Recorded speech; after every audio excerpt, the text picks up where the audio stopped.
Hello everyone, welcome to our Pariksha Gaon. आपके Pariksha Gaon channel में non tech plus tech both classes available हैं। आप इन दोनों ही क्लासेस को अटेंड कर सकते हो। तो आज की क्लास हमारी एक नए सब्जेक्ट के साथ शुरुआत होगी। तो उसको स्टार्ट करने से पहले आप अपने चैनल परीक्षा गांव को लाइक, सब्सक्राइब और ज्यादा से ज्यादा शेयर कर दीजिए। जितना हो सके उतना शेयर करिए, ओके। और प्लस बेल आइकन को जरूर प्रेस कर दीजिएगा, okay. Now let's move on our class. Okay, तो हम क्लास अपनी स्टार्ट करते हैं। साइंस इट मीन्स विज्ञान। विज्ञान को हम 3 ब्रांचेस में डिवाइड करते हैं। And the first one is physics, second one is chemistry and the last one is biology. जिसमें से हमारा जो पहला फिजिक्स है, इसकी क्लासेस आपकी प्रॉपर चल रही हैं, ठीक है ना। इसकी क्लासेस आप अटेंड कर सकते हो। एक एक पॉइंट, एक एक कॉन्सेप्ट वहां पर आपका क्लियर किया जा रहा है। सेकंड आता है हमारा केमिस्ट्री। तो आज हमें केमिस्ट्री स्टार्ट करनी है, जिसमें हम कुछ कॉन्सेप्ट्स को समझेंगे।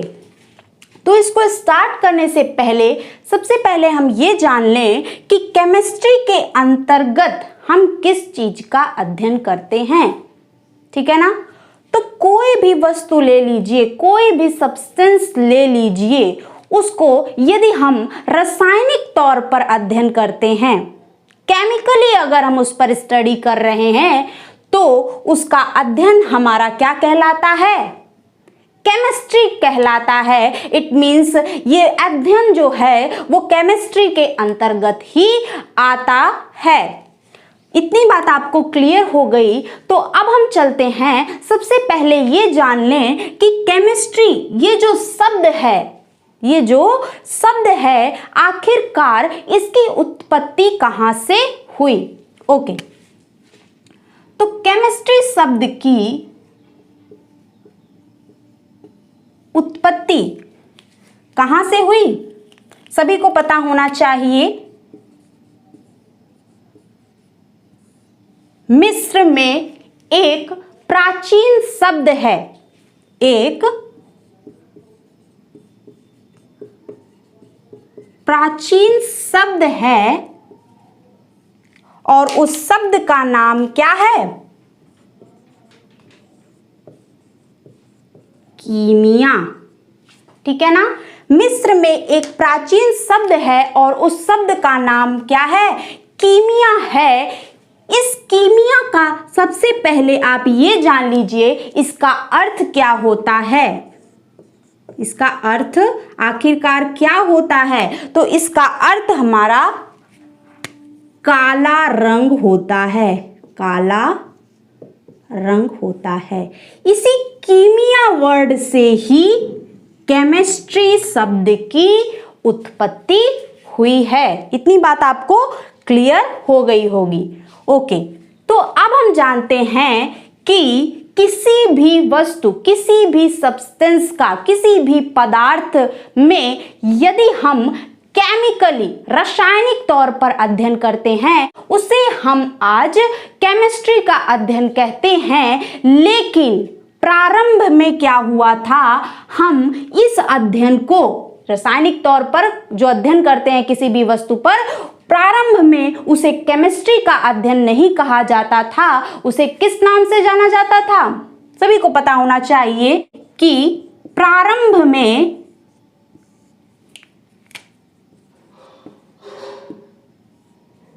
केमिस्ट्री को किस नाम से जाना जाता था? केमेटेकिंग। केमेटेकिंग के शब्द के नाम से जाना जाता था। Okay, all clear? ओके, तो अब हम चलते हैं, कुछ और बातों को जानते हैं कि केमिस्ट्री के अंतर्गत हम कौन सी बातों का अध्ययन करते हैं। Okay, now let's move on our next concepts.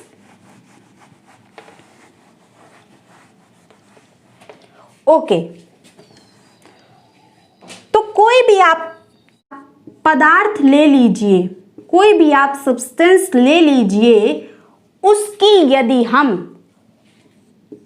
Properties का अध्ययन करें, हिंदी में कहें तो यदि हम उसमें गुणों का अध्ययन करते हैं या फिर उसमें उस पदार्थ के जो संगठन है, उनके टाइनी पार्टिकल्स का जो संगठन है, जो कंपोजिशन है, यदि हम उसका अध्ययन करें। नेक्स्ट हमारा क्या आया? कंपोजिशन, इट मीन्स संगठन, संगठन का अध्ययन करें, या फिर वो जो टाइनी पार्टिकल्स हैं उनके स्ट्रक्चर का अध्ययन करें, वो कौन सा स्ट्रक्चर फॉर्म कर रहे हैं, स्ट्रक्चर का अध्ययन करें, इट मीन्स संरचना का अध्ययन करें, और या फिर उस पदार्थ में केमिकली कुछ रिएक्शन कराएं और उसके कारण उसमें जो चेंजेस उत्पन्न होते हैं, उन चेंजेस का अध्ययन करें। किसका अध्ययन करें? चेंजेस, इट मीन्स परिवर्तनों का यदि हम अध्ययन करते हैं तो ये सारे के सारे अध्ययन केमिस्ट्री के अंतर्गत ही किए जाते हैं। इट मीन्स हम कह सकते हैं कि रसायन विज्ञान, इट मीन्स केमिस्ट्री, साइंस की एक ऐसी ब्रांच है जिसमें पदार्थों का, इट मीन्स सब्सटेंसेस की प्रॉपर्टीज, इट मीन्स गुणों का अध्ययन किया जाता है, कंपोजिशन, इट मीन्स संगठन का अध्ययन किया जाता है, स्ट्रक्चर, इट मीन्स संरचना का अध्ययन किया जाता है, और साथ ही साथ उन पदार्थों में यदि हम केमिकल रिएक्शन कराते हैं तो उस पदार्थ में जो चेंजेस, जो परिवर्तन होते हैं, उनका भी अध्ययन इसी रसायन विज्ञान, इसी केमिस्ट्री के अंतर्गत किया जाता है। इतनी बात आपको क्लियर हो गई। तो इस प्रकार से आपने केमिस्ट्री शब्द से इर्द गिर्द जितनी भी बातें थी उसको आसानी से सिंपल वर्ड्स में जान लिया।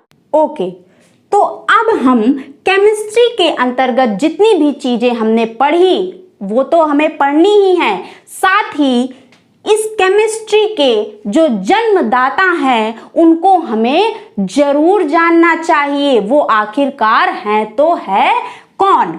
तो जल्दी से बताना है सभी को कि केमिस्ट्री के फादर कौन है। It means father of chemical science या फादर ऑफ केमिस्ट्री कौन है, इसके जनक आखिरकार कौन है, सभी को पता होना चाहिए। एग्जैक्टली, एंटोनी लैवोइसियर। ओके, सभी को ये पता होना चाहिए कि फादर ऑफ केमिकल साइंस या फादर ऑफ केमिस्ट्री कौन है, एंटोनी लैवोइसियर हैं। ओके, तो इतनी बातें आपने जान ली। अब हम चलते हैं केमिस्ट्री के अंदर पहले टॉपिक को समझते हैं। ओके,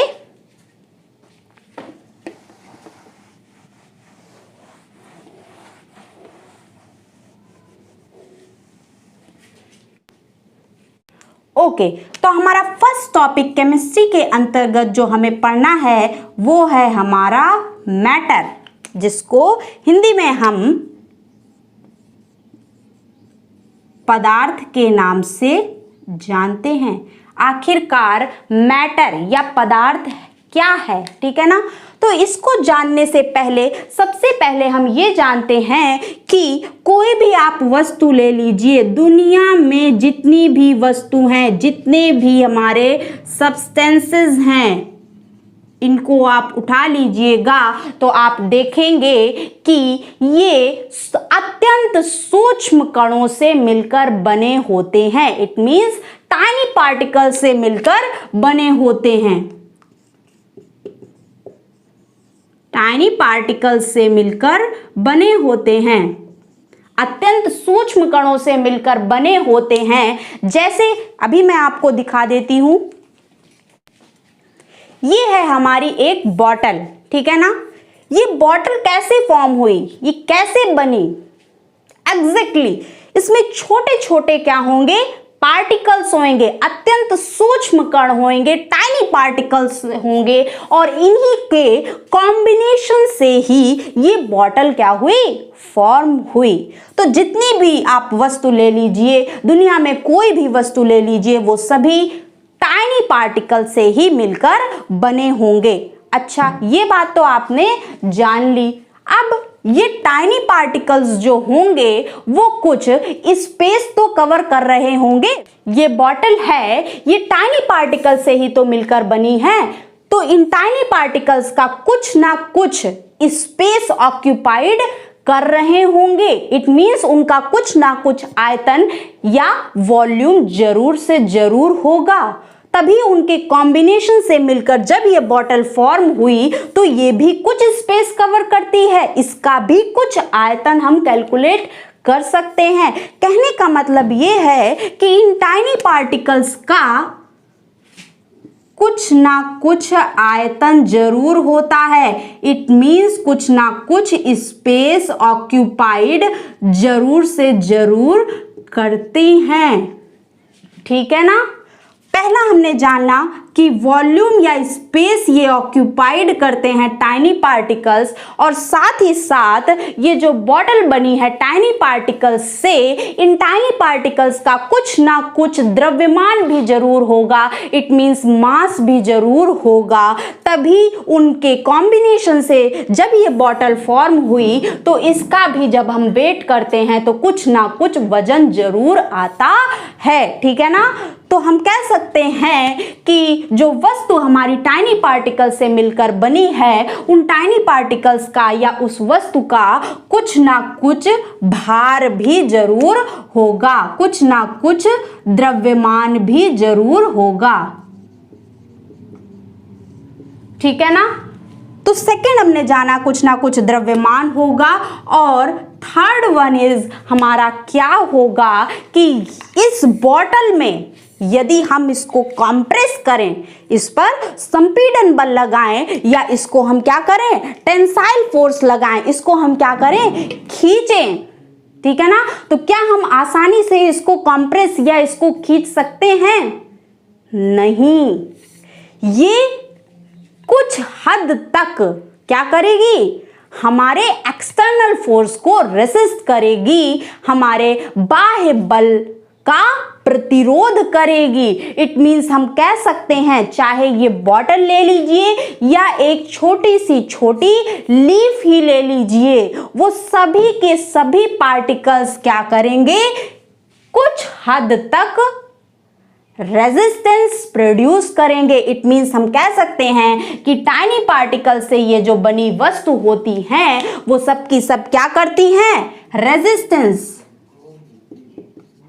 रेजिस्टेंस इट मीन्स प्रतिरोध उत्पन्न करती हैं। यदि आप उनके स्ट्रक्चर में परिवर्तन लाना चाहोगे, बॉटल है, बॉटल के पार्टिकल्स क्या होंगे, एक प्रॉपर मैनर में एडजस्ट होंगे। यदि आप उनको खींचोगे या उनको दबाओगे तो वो आपके बाह्य बल जो आप लगा रहे हो उसका प्रतिरोध जरूर से जरूर करेंगी, ठीक है ना।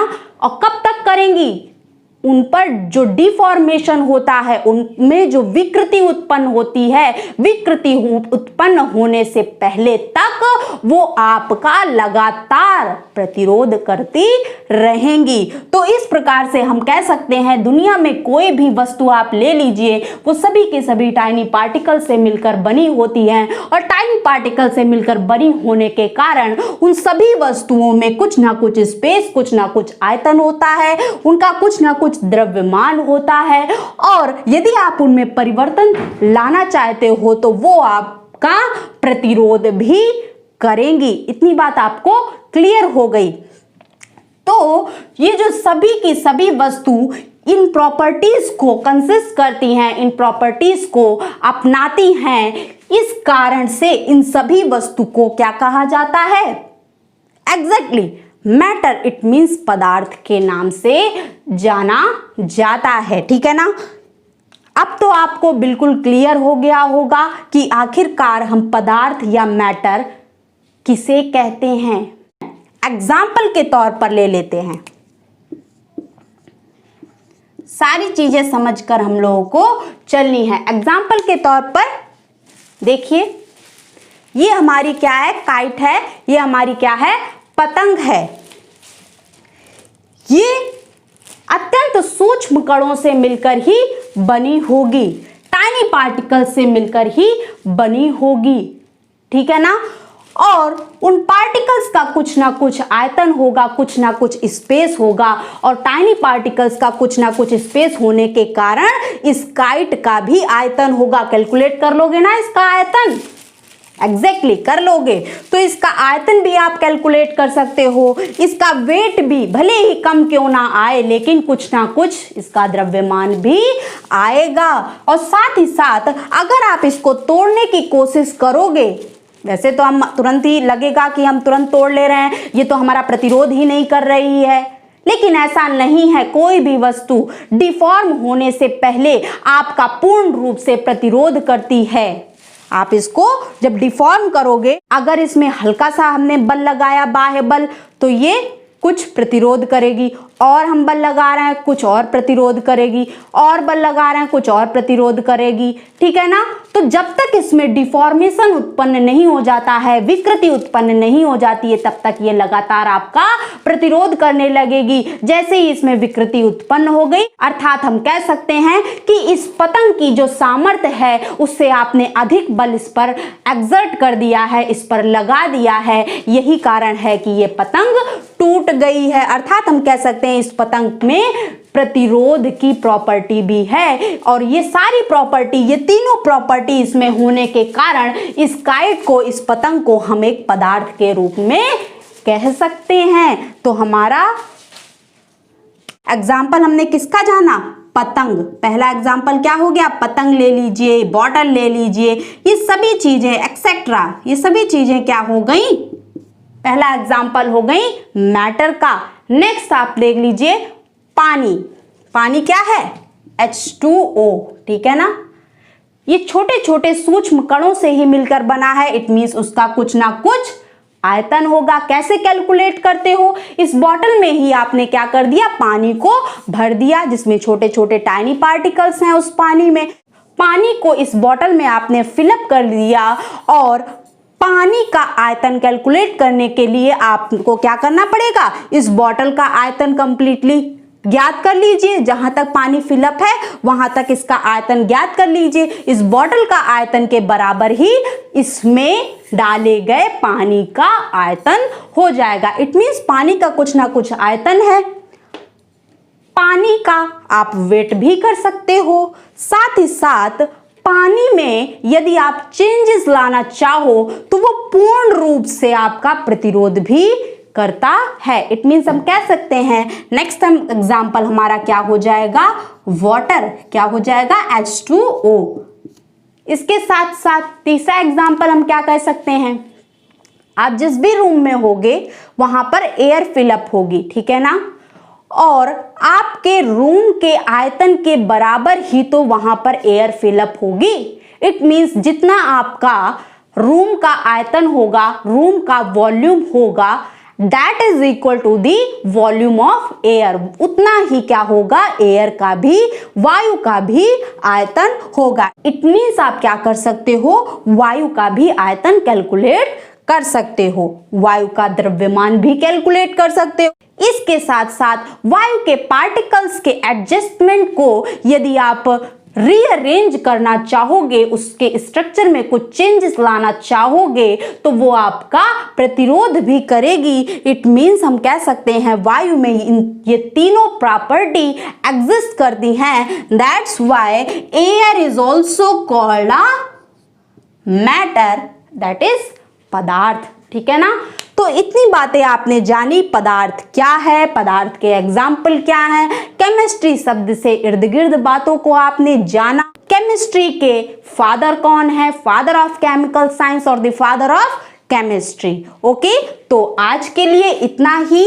इसके आगे हम अपने नेक्स्ट लेक्चर में पढ़ेंगे। इसी तरह आप कंटिन्यू क्लासेस को अटेंड करते रहिए और ज़्यादा से ज़्यादा क्वेश्चन की प्रैक्टिस करते रहिए। कॉन्सेप्ट्स को रिवाइज करना ना भूलिएगा। ओके, तो अभी भी अगर आपने हमारे चैनल परीक्षा गांव को लाइक, सब्सक्राइब और शेयर नहीं किया है तो जल्दी से, टाइम वेस्ट ना करते हुए जल्दी से लाइक, सब्सक्राइब और ज़्यादा से ज़्यादा शेयर कर दीजिए। शेयर करना ना भूलिएगा। Okay, thank you.